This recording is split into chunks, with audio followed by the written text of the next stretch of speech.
Tony Brasier, thanks for joining Proptech Carpool with Soho. Nice to be with you.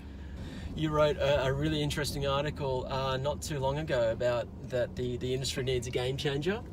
What is the game changer in your opinion that the industry actually needs? Yeah, well, I've been strong for a long time on having an agent on both sides of a transaction, and when you see the real estate institutes are promoting a higher standard of professionalism, which I totally agree with, I don't believe you can have ultimate professionalism if you haven't got an agent acting for both sides of a transaction. Yep.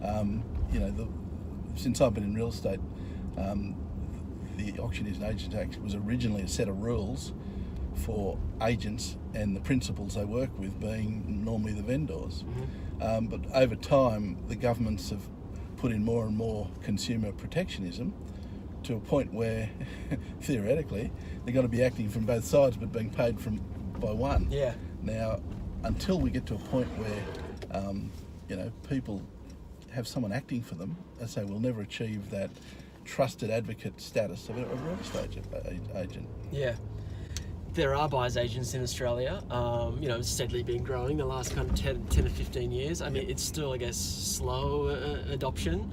What needs to be done to get more buyer's agents on, but not just more buyer's agents on, more consumers, more buyers actually wanting to engage with the buyer's agent and pay, obviously, a buyer's agent fee? Yeah, well, I think it needs a strong campaign from the state governments and the real estate institutes to encourage it. It comes at a cost, but that cost, should be saved by having a professional acting on your behalf and getting you the best possible price.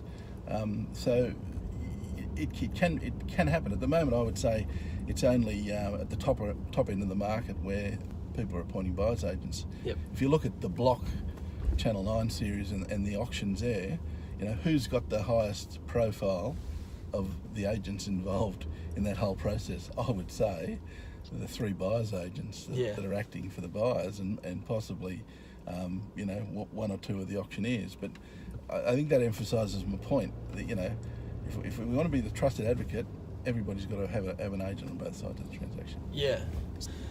In terms of fees, especially in the US anyway, the seller would pay a fee, the buyer would pay a fee. Yep. Do you think one of the, barriers to more buyers agents in Australia, or more buyers using those agents, is that the buyer actually has to be out of pocket now and actually has to pay the fee? Is that going to be a hard thing to kind of adopt?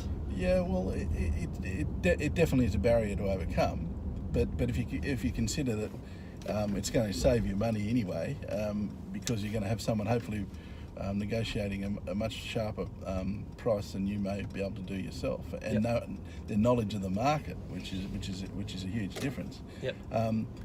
It's a fact that you've got to pay a fee, but if you're buying shares, you pay a stockbroker. If you're doing buying a business, you're paying your accountant. I mean, real estate is one of the few things that you don't actually pay someone to act on your behalf to do the transaction. Yep.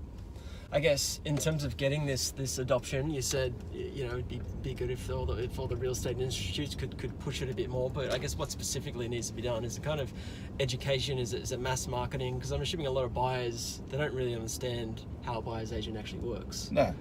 Well, state government, they should be the people promoting it the most, because there'll be few consumer disputes.